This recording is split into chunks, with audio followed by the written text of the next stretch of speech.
할렐루야. 은혜 많이 받으시기 바랍니다. 자, 우리가 사는 세상에는 다양한 사람들이 있습니다. 그리고 이 땅에 사는 모든 사람들이요, 어떤 공동체를 이루며 살아가고 있습니다. 자, 그런데 우리가 어떤 공동체에 속해서 살아갈 때 가장 힘든 부분 중에 하나가 어떤 겁니까? 바로 가시 같은 이유 때문입니다. 이제 어느 교회에서 청교모 맡은 목사님이 청년과 상담을 하게 되었습니다. 교회 열심을 다해서 주일학교 교사도 하고 또 성가대도 하고 했던 청년인데 어느 날 근심이 가득해 있는 겁니다. 그래서 따로 불러서 어떤 기도 제목이 있냐라고 물어보니까 지금 회사 생활하는데 너무나 힘든 일이 있어서 이처럼 얼굴에 근심이 가득하게 보였다라는 이야기합니다. 어떤 문제냐라고 했더니 뭐 월급 문제나 그거 아니래요. 어떤 문제냐라고 물어봤더니 사람 때문에 너무 힘들다는 거예요. 직장에 취업해서 이제 월급도 받고 하니까 감사하긴 한데 이 같은 이 공간에서 일하는 사람 중에서 너무 힘들게 하는 사람이 있다는 거예요. 말도 통하지도 않고 그냥 너무 고압적으로 하는 그런 상사 한 사람 때문에 너무 힘들다는 거예요. 그래서 매해마다 연말 되면 인사이동이 있잖아요. 인사이동이 있을 때마다 하나님께 마음속으로 기도했다는 거. 하나님, 저 사람 좀 다른 데로 보내주세요. 기도했는데 그게 기도가 응답되지 않아서 너무 힘들다는 겁니다. 여러분, 이런 일들이 직장에만 있을까요? 사회에서 동창회 모임도 그런 일들이 있을 수 있고요. 그리고 가정 안에서도 가시 같은 이웃이 있을 수 있습니다. 여러분, 가시 같은 이웃이 있을 때 대부분 보통 어떻게 됩니까? 그 사람이 다른 데로 가면 참 좋겠는데 어떤 빈 공간이 있을 때 그 공간에 온 사람, 새롭게 발령받은 사람이요. 그 사람 떠나가면 좋겠는데 그 사람이 떠나가는 것이 아니라 내가 정말 가까이 하던 사람이 다른 데로 발령받는 경우가 대부분이거든요. 그리고 이런 기도에 응답받을 수도 있습니다. 응답받고 정말 가시 같은 이웃이 다른 데로 발령받긴 했는데 그 공간에 새롭게 발령받은 사람, 처음에는 너무나 좋아서 정말 괜찮은 사람이겠지라고 했는데 지나고 보니까 이전 사람보다 더 골치 아픈 사람이 오는 경우도 있다는 거예요. 그 청년이 그런 경우를 만난 거예요. 어느 날 그 사람이 다른 데로 발령받아도 너무나 기뻐가지고 기도 제목 응답받았구나라고 생각했는데 한 달, 두 달 지나다 보니까 예전에 있던 사람이 훨씬 나았겠다 라는 생각이 들 정도로 너무나 힘들다는 겁니다. 그래서 그런 상담을 했던 그런 이야기를 들었습니다. 여러분, 하나님께서 우리의 삶에 이런 가시 같은 이웃들을 그냥 내버려 두시는 이유가 뭘까요? 오늘 본문을 통해서 그 이유를 한번 살펴보기 원하고요. 그리고 어떻게 하면 우리 곁에 있는 가시 같은 이웃들 때문에 겪는 고통에서 우리가 자유를 찾을 수 있을까? 어떻게 하면 그 고난에서 해방될 수 있을까? 이것을 자꾸 함께 나누면서 은혜 나누기를 원합니다. 자, 오늘 본문에 보니까 이스라엘 백성들에게도 가시 같은 이웃이 있었던 것 같아요. 누굽니까? 오늘 본문에 블레셋이라는 그런 족속이 나옵니다. 2절 말씀 보시기 바랍니다. 2절 보니까 이스라엘 백성들이 전쟁을 벌이고 있는데 누구랑 전쟁을 벌여요? 이 블레셋과의 전쟁을 벌이고 있어요. 2절 말씀 보시기 바랍니다. 2절을 보니까 블레셋 사람들이 이스라엘에 대해서 전열을 벌이니라. 그 둘이 싸우다가 이스라엘이 어떻게 됐어요? 블레셋 사람들 앞에서 패했습니다. 패했는데 너무나 많은 군사들이 죽었어요. 그들에게 전쟁에서 죽임을 당한 군사가 몇 명이었어요? 4,000명 가량이 죽임을 당했다. 이 전쟁에서 전사를 했다라고 하고 있습니다. 여러분, 당시 블레셋이 이스라엘 백성들이 남쪽에 있는 애굽이나 아니면 아수르나 아니면 바벨론처럼 강대국이었다면 이처럼 전쟁을 벌여서 4,000명가량이 죽임을 당할 수도 있었겠다라고 이해를 할 만합니다. 그런데 이 블레셋이라는 나라는요, 그런 강대국과는 비교도 안 될 정도로 작은 나라였거든요. 그럼에도 불구하고 이 블레셋이 이렇게 이스라엘을 늘 괴롭혔던 가시 같은 이웃이었다는 겁니다. 여러분, 사사기에도 보면요, 이 블레셋이라는 나라가 얼마나 수시로 괴롭혔습니까? 삼손이라고 다 아시잖아요. 사사 삼손 시대 때도 항상 수시로 이렇게 침공해서 괴롭혔던 나라가 바로 이 블레셋이라는 나라였습니다. 자, 그리고 사무엘상 7장 말씀에도 가보면요, 사무엘이 이스라엘을 모으고 기도할 때도 이때도 침공했던 나라가 바로 이 블레셋이었습니다. 이 사울 왕 시대 때도 마찬가지였습니다. 이때는 골리앗을 앞세워서 이 블레셋이 쳐들어옵니다. 그리고 이 블레셋과의 전쟁 중에 왕이 죽습니다. 사울 왕도 죽고 이 사울 왕의 아들들도 전사를 하게 됩니다. 여러분, 하나님께서 이스라엘 백성들에게 늘 그들과 함께 하겠다고 분명히 약속하셨습니다. 뿐만 아니라 함께 하실 뿐만 아니라 그들을 도와주겠다라고 틀림없이 하나님께서 약속하셨다는 겁니다. 그런데도 불구하고 큰 나라도 아닌 이 작은 나라 블레셋의 침공에서 이스라엘 백성들을 너무나 힘들게 할 때 왜 하나님은 그냥 내버려 두신 것일까요? 여러분, 이스라엘 역사 속에서 일어난 전쟁들을 보면요, 그냥 하나님이 그 전쟁이 일어나게 하지 않습니다. 그 전쟁들 면면을 보게 되면 그 전쟁들마다 특별히 하나님이 어떤 말씀을 그 전쟁을 통해서 하심을 보게 됩니다. 여러 전쟁들을 통해서 이스라엘 백성들에게 어떤 말씀을 하시느냐, 하나님의 백성이라면 하나님의 백성답게 살아야 된다, 이런 말씀을 전쟁을 통해서 하시는 거예요. 여러분, 여호수아 23장에 보면요, 이 여호수아가 물러가면서 마지막 유언 같은 그런 메시지를 전하는데요, 어떤 말씀이 나온지 아십니까? 하나님을 친근히 하면 이스라엘은 한 사람이 1000명을 당할 만큼 힘을 주신다는 거예요. 이스라엘 백성들의 힘이 연약합니다. 특별한 능력도 없는 것처럼 보입니다. 이웃나라가 볼 때, 이때 성공하면 이스라엘 백성들이 쉽게 행복하겠다라고 느낌을 줄 정도로 연약할 때도 있잖아요. 그러나 그들이 하나님과 친근하게만 하면 한 사람이 1000을 당하게 하시겠다. 왜? 하나님이 도우셔서. 바로 그런 말씀이죠. 그러나 하나님을 떠나고 세상을 좇으며 영적으로 퇴보하게 되면 주변 사람들이 올무가 되고 덫이 되며 채찍과 가시가 되어서 이스라엘을 찌를 것이다 라는 이야기를 여호수아를 통해서 하나님께서 하신 겁니다. 여호수아가 나이가 많아서 물러갈 때가 되었을 때, 그러니까 이스라엘 백성들에게 이 블레셋이라는 가시를 주신 이유가 무엇이라는 것을 알게 됩니까? 바로 곁에 블레셋이라는 가시가 있음을 알고 늘 경각심을 가지고 살아라 라는 겁니다. 영적인 잠을 자지 말고 영적으로 깨어있으라, 바로 이 말씀을 하시는 겁니다. 하나님만을 가까이 하는 삶을 살아라, 바로 이런 메시지였다는 겁니다. 하나님만을 바로 섬기게 되면 블레셋은요, 더 이상 찌르는 가시가 아니라 이스라엘 백성들에게 유익한 존재가 되었을 겁니다.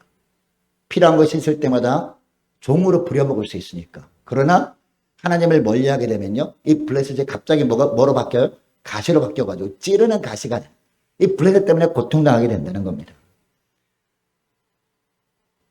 여러분, 오늘날 우리 곁에 가시 같은 이웃을 주신 이유도 똑같습니다.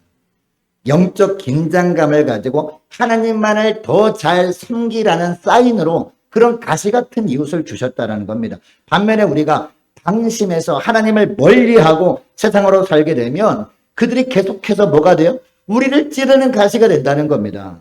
우리를 괴롭히는 도구가 되어서 결국 이 가시 때문에 너무나 힘든 나날을 계속해서 살면서 이직해버릴까? 너무 힘들다. 이런 생각을 하며 살게 되어진다는 겁니다. 사실 평소에는 우리가 이것을 쉽게 깨닫지 못하죠. 그러나 먼 훗날 자신의 삶을 돌아보면서 그때 하나님께서 그런 가시 같은 이유 때문에 나를 힘들게 하신 이유가 바로 이것 때문이었구나. 이것을 우리가 깨닫게 되는 것입니다. 여러분, 당시 이스라엘 백성 중에서 많은 사람들이 목축업을 하지 않았습니까? 양을 치는 일을 했다는 거죠. 근데 밤이 되면 그 양무리들을 이끌고 이제 양무리로 들이잖아요. 근데 밤만 되면 양들이 잠을 잘 때요, 양들은 특징이 있습니다. 양은 온순하잖아요. 그래서 잠을 잘 때 뭉쳐서 자요. 자기들끼리 뭉쳐서 막 이렇게 잔단 말이죠. 예. 그러다 보니까, 뭉쳐서 자다 보니까 숨 막혀서 죽는 양도 생깁니다. 그리고 위에 몸무게가 무거운 양이 짓눌러 버리면 이 뼈가 상하는 그런 양들도 생깁니다. 이것을 목자가 너무나 잘 알아요.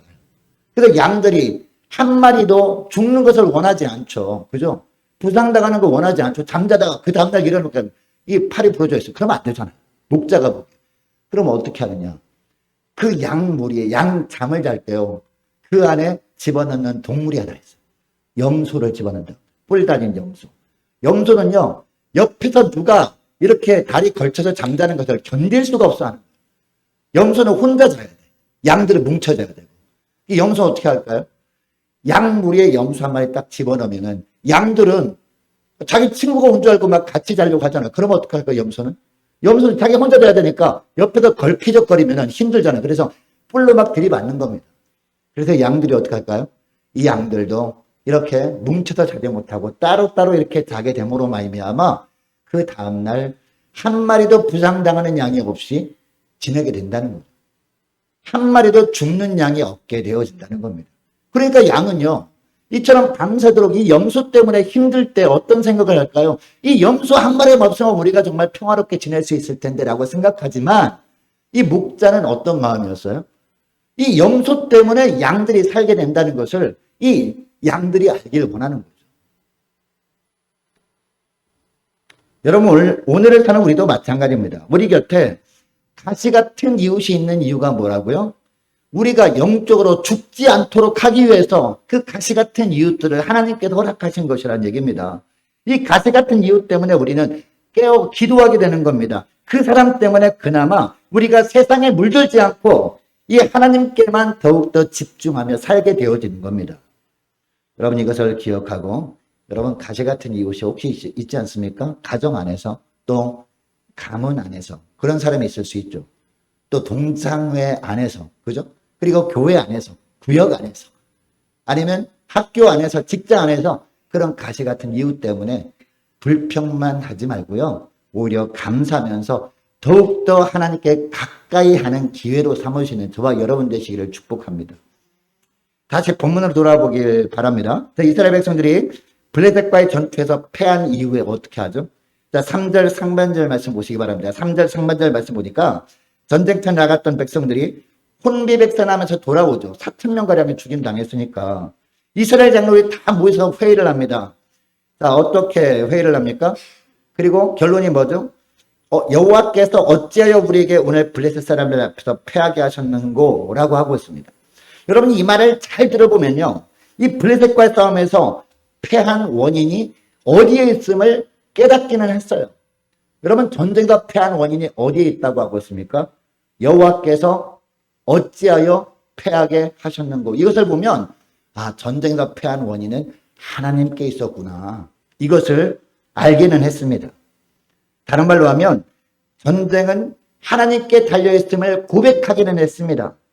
여러분, 이처럼 전쟁에서 패한 원인을 바르게 분석했다면 이들이 정말 여기까지는 잘했어요. 여러분, 이처럼 패한 원인이 하나님께 있다면 그 다음에 어떻게 될까요? 원인이 하나님께 있다는 분석을 했다면 해결책도 어디서 찾아야 돼요? 원인이 하나님께 있다면 해결책도 어디 있습니까? 하나님께 있잖아요. 해결책도 하나님께 있기 때문에 하나님을 찾아야 됐습니다. 그런데 이들이 어떻게 합니까? 이들은요, 하나님께 나아가 기도하기는커녕 어떻게 합니까? 기도하지는 않고요, 3절 하반절 말씀 보시기 바랍니다. 여호와의 언약궤를 실로에서 우리에게로 가져다가 우리 중에 있게 하여 그것으로 우리를 우리 원수들의 손에서 구원하시게 하자 하니 라고 합니다. 이들은 자기들의 패한 원인이 하나님께 있다는 것을 알기는 했지만 언약궤를 앞세우지 않았기 때문에 패한 것이다 라고 생각을 하고 언약궤만 앞세우려고 한 겁니다. 하나님 앞에서 자신들이 어떤 삶을 살고 있는지 돌아보고 하나님 앞에 나가 철저하게 회개하고 기도하고 하나님께 묻고 하나님의 말씀하신 대로 했으면 승리할 텐데 그렇게 할 생각을 하지 않고요, 단순히 그냥 언약궤만 앞세우려고 했던 겁니다.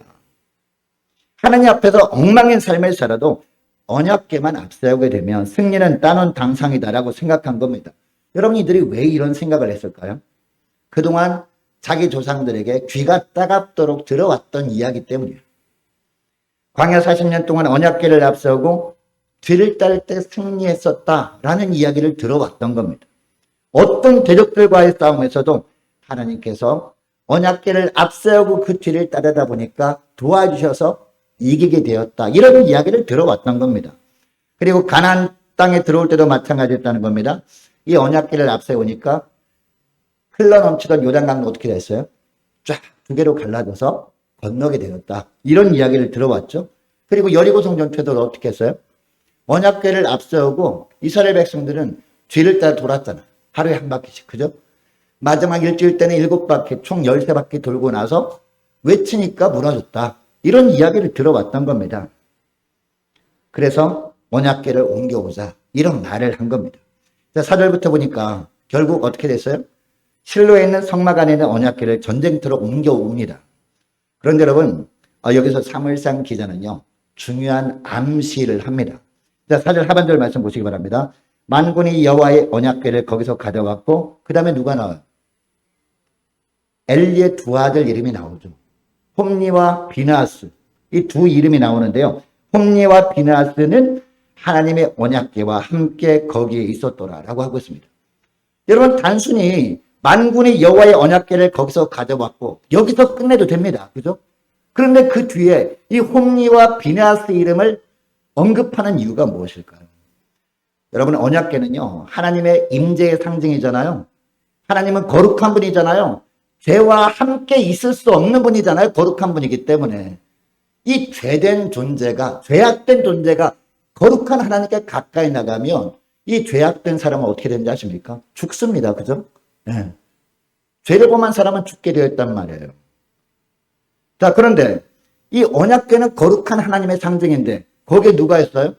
죄악의 상징이었던 홈리와 비나스가 함께 있었던 거예요. 그러니까 홈리와 비나스는요, 여전히 죄악 가운데 있으면서 이 거룩한 하나님의 상징인 언약궤 곁에 있었던 거예요. 여러분, 당시 언약궤 앞에 서는 대제사장들도요, 이 언약궤와 가까이 가기 위해서 어떻게 됐어요? 몸을 정결하게 해야 됐습니다.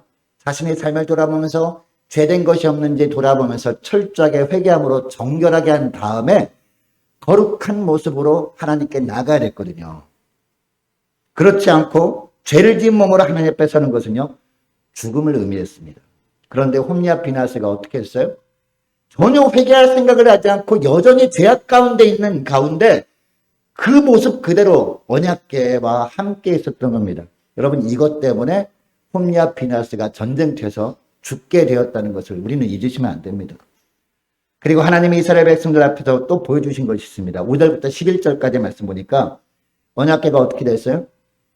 전쟁터에서 이스라엘 백성들이 언약궤를 앞세웠는데 이 언약궤가 어떻게 됐어요? 결국 블레셋 사람들에게 빼앗기고 맙니다. 그리고 언약궤를 앞세우기 전보다도 더 많은 사람들이 죽었죠.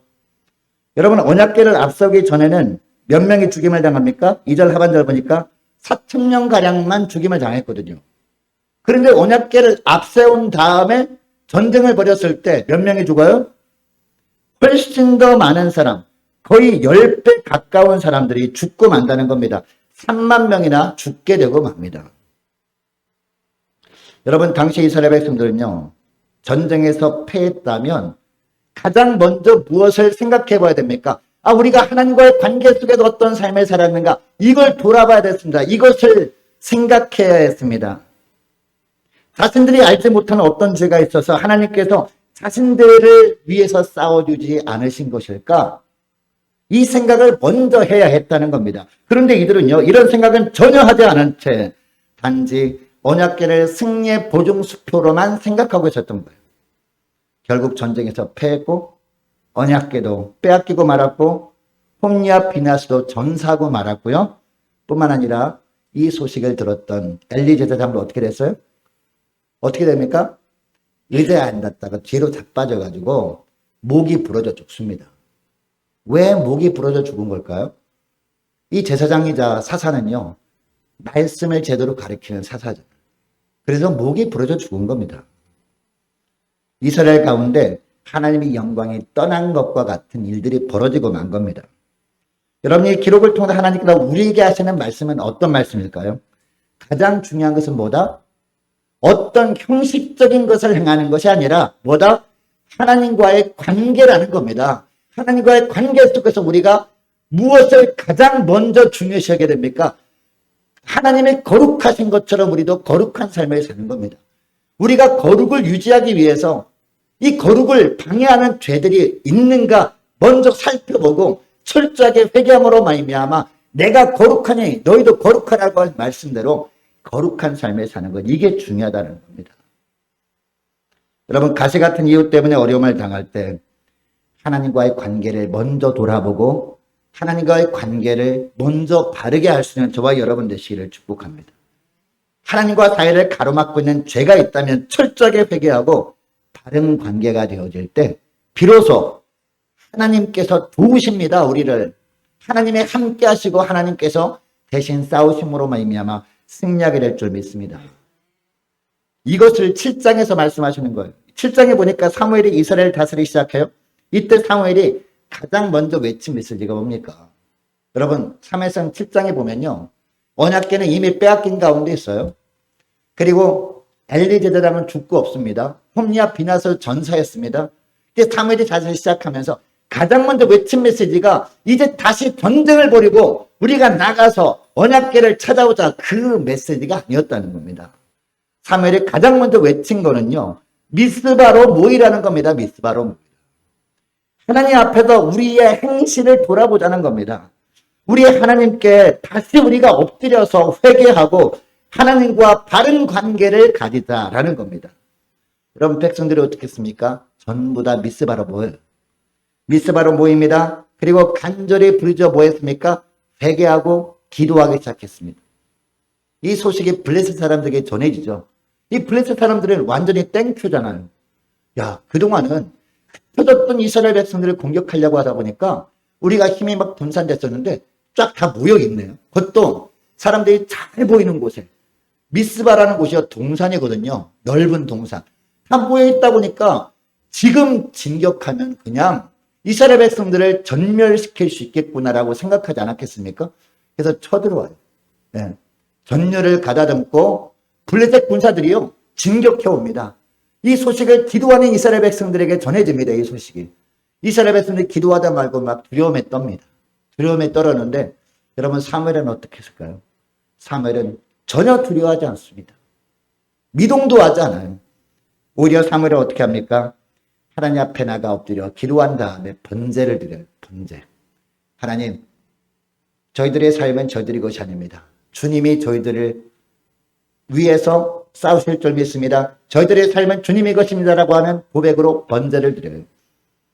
그리고 이스라엘 백성들을 위해서 하나님께 부르짖어 기도합니다. 이 기도를 하나님이 들으시거든요. 하나님이 들으시고 하나님이 친히 싸워주십니다. 여러분, 이스라엘 백성들이 자기들에게 있는 지혜로, 자기들에 있는 무기로, 자기들에 있는 것들로 싸울 때는요, 백전백패했을 수 있어요. 그런데 하나님께 나가 엎드려서 하나님과 관계를 회복한 다음에, 거룩을 회복한 다음에 하나님께 맡기니까요, 전쟁이 너무나 쉬웠어요. 하나님이 싸워주시니까.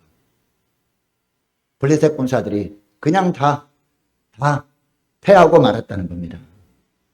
여러분, 이스라엘 백성들이 가나안 땅에 처음 들어갔을 때 생각해 보면요, 물론 흘러 넘치는 요단강도 언약궤를 앞세울 때 쫙 갈라지면서 건널 수 있었죠. 그리고 여리고 성도 언약궤를 앞세우고 돌고 나서 그냥 외치라 라고 한 것을 그대로 순종해서 외쳤을 때 여리고성이 무너졌어요. 여러분, 이때 우리가 절대로 잊으면 안 되는 것이 있습니다.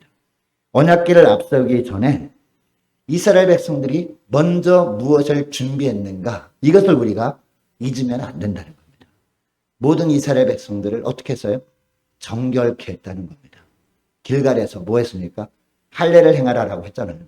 정결하게 하고 죄를 제거하고 주님과의 관계를 회복한 다음에 언약궤를 앞세웠을 때, 그때 주님이 도와주심으로 말미암아 요단강도 건너게 되었고 여리고성과의 전투에서도 승리하게 되었다는 겁니다. 주님이 도우심으로. 여러분, 사무엘상 17장에 보면요, 사울왕이 블레셋의 공격 앞에서 쩔쩔매는 모습이 나오거든요. 그 당시에 블레셋의 장수 중에도 가장 유명한 장수가 나오잖아요. 누구예요? 골리앗이 나오잖아요. 그죠? 그런데 이처럼 사울왕은 쩔쩔맸었는데 소년에 불과했던 다윗은 어떻게 됐습니까? 전혀 무장하지도 않았어요. 불맷돌밖에 갖지 않았습니다. 그럼에도 불구하고 이 골리앗을 꺾고 이스라엘에게 승리를 안겨줍니다. 또한 사무엘상은요, 사울왕이 블레셋과의 전쟁에서 죽는 모습으로 끝을 맺거든요. 사무엘상 마지막 부분에 보면, 여러분, 이처럼 영적으로 어두운 엘리 제사장 시대나 사울의 경우는요, 블레셋에게 패했습니다. 왜 패했다고요? 하나님과의 관계가 바르게 되지 않았기 때문에. 단순히 그냥 형식만 앞세웠기 때문에 하나님과의 관계를 먼저 생각하지 않고 눈에 보이는 요소만 생각하고 그것을 앞세웠기 때문에 패할 수밖에 없었던 거예요. 하나님이 도와주지 않았기 때문에. 그러나 하나님을 바로 섬긴 사무엘과 다윗은 블레셋이 걱정거리가 되지 않았던 거예요. 하나님과의 관계를 먼저 생각하고 늘 하나님과의 관계 속에서 거룩함을 유지했기 때문에. 여러분 오늘도 하나님만 의지하고 하나님을 바라보면서 하나님과 늘 바른 관계를 맺는 사람들에게 하나님은 함께 하십니다. 하나님은 도와주십니다. 하나님께서 친히 대신 싸워주십니다. 그러나 아무리 무장을 잘하고 군사력을 강화하고 언약궤를 앞세워도요, 삶 가운데 하나님을 떠난 자, 여전히 죄 가운데 있는 자는요, 실패할 수밖에 없다라는 겁니다.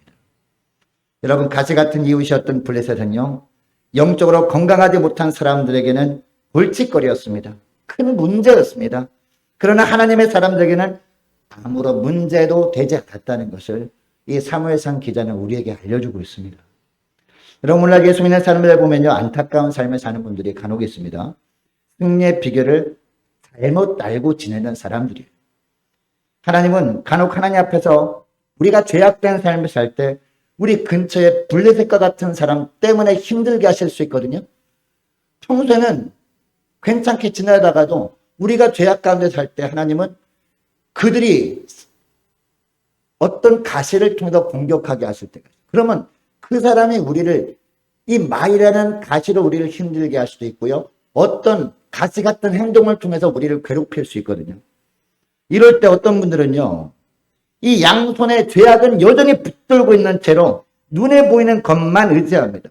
아, 내가 하나님께 예배를 드리지 않았기 때문이니까 하나님께 예배만 드리게 되면 하나님이 나를 도와주시겠지. 하나님이 나를 붙들어 주시겠지. 나를 대신 싸워주시겠지라고 생각하고 그동안 예배를 소홀히 했던 것을 예배를 드립니다. 물론 예배를 드리는 거 중요한 거죠. 가장 귀한 겁니다. 그런데 우리가 하나님과의 관계는 생각하지 않고 회개함으로 말미암아 내가 거룩하니 너희도 거룩하라고 하신 말씀처럼 정말 거룩을 추구하는 삶은 살지도 않고 그냥 형식적인 예배만 드린다고 하나님은 도와주실 수가 없다는 겁니다. 그렇게 하는 건 어떤 거예요? 단순히 그냥 회개하지는 않고 언약궤를 앞세우는 것과 뭐가 다를 바가 있습니까? 그리고 기도하기는 합니다. 아내가 기도하지 않았기 때문인가? 라고 생각하고 기도하기는 합니다. 기도할 때 어떤 기도를 해야 돼요? 가장 먼저 해야 될 거는요, 회개 기도하는 거예요. 하나님과의 관계를 온전히 회개함으로 말미암아 온전하게 회복한 가운데 그 다음에 나에게 당면한 문제들을 기도해야 되는데 회개 기도는 하지 아니하고 단순히 그냥 하나님 저 가시 같은 이웃 때 너무나 힘듭니다. 저 사람 좀 다른 데로 옮겨달라고 간구한다고 해서 하나님께서 응답해 주실 수가 없다라는 겁니다. 물론 기도는 응답이 있습니다. 여러분 기도에 응답이 있을 때 세 가지가 있다고 예전에 말씀드린 적이 있는데 한 가지 뭡니까? 기도 응답의 한 가지는요. 한 가지는 기다리라. 응답하지 않는 것도 응답입니다, 여러분. 할렐루야. 그리고 다른 것을 주실 때가 있어요. 내가 원하는 응답이 아니라 하나님이 주시는 응답 중에서요. 거절하시는 것도 응답 중에 하나인 줄 믿으시기 바랍니다. 더 큰 고난을 주시는 거예요. 더 어려움을 주셔가지고 기도할 수도 없는 환경으로 몰아가실 때가 있다는 거. 이것도 응답이거든요. 그리고 심지어는요. 예배 드릴 수도 없는 환경으로 몰아가실 때 있어요. 이것도 응답입니다. 왜 그런 고난을 주실까요? 깨닫게 하시려고. 진짜 중요한 거 하나님이 원하시는 것이 무엇인가 그것을 알게 하려고 이런 고난으로 몰아가실 때가 있다는 거예요. 여러분 그러므로 이런 때 왜 이런 환경을 주시느냐고 우리가 불평하면 됩니까? 안 됩니까? 안 돼요. 회개하도록 하시는 주님의 뜻을 깨닫고 어떻게 해야 돼요? 빨리 회개하면 다 회복이 되어집니다. 반면에 어떤 분들은요. 하나님과의 관계를 먼저 생각해요. 먼저 회개하고 하나님과 바른 관계 속에서 예배를 드립니다. 그리고 기도할 때도 아직 덜 회개했던 부분이 혹시 있지 않는가? 이것을 돌아보면서 철저하게 회개하며 기도합니다. 여러분 이런 예배, 이런 기도를 하나님은 기뻐 받으십니다. 기뻐 받으시고 비로소 우리 주님께서 친히 싸워주심으로 말미암아 그 가시 같은 이웃들의 그 달려있던 가시들을요 부드럽게 만들어 주셔가지고 오히려 나중에는요 우리를 돕는 자로 변화시켜 주시는 놀라운 역사를 우리가 체험하게 되는 겁니다. 여러분 이것을 기억하시고 무엇보다도 가시 같은 이웃이 있을 때 불평만 할 것이 아니라 깨어 회개함으로 그리고 기도함으로 하나님과 바른 관계를 맺는 저와 여러분 되시기를 축복합니다. 그래서 하나님께서 친히 싸우심으로 말미암아 그런 환경을 정말 내가 볼 때 좋지 않았던 환경을 주님께서 좋은 환경으로 그런 환경을 통해서 하나님께서 놀라운 축복으로 변화시켜 주신 것을 체험하면서 하나님께 영광 돌리시는 저와 여러분 되시기를 주 이름으로 축복합니다. 자, 기도하겠습니다. 하나님 아버지 감사합니다. 저희들이 이 땅에서 하루하루 살아가는 동안 우리가 속한 공동체에서 사람들로 인해 어려움을 겪을 때도 우리 주님은 다 지켜보시고 보호해 주시는 주님을 찬양합니다. 하나님께서 우리 곁에 가시 같은 이웃을 주시는 것은 영적인 잠을 자지 않고 영적으로 깨어서 이제는 사람 의지하지 않고 온전히 하나님만을 의지하며 살게 하시려는 주님의 뜻임을 깨닫게 하심을 감사드립니다. 가시 같은 이웃 때문에 이제는 불평하지 않고 더욱 하나님께 나가 엎드려 회개함으로 정결한 모습으로 기도로 하나님의 뜻을 묻게 하시고 그때마다 말씀하신 대로 순종할 때 도우시는 하나님의 손길을 느끼며 하나님께 영광 돌리는 복된 저희들 다 될 수 있도록 은총 내려 주옵소서. 감사드리오며 우리 주 예수 그리스도의 이름으로 기도드리옵나이다. 아멘.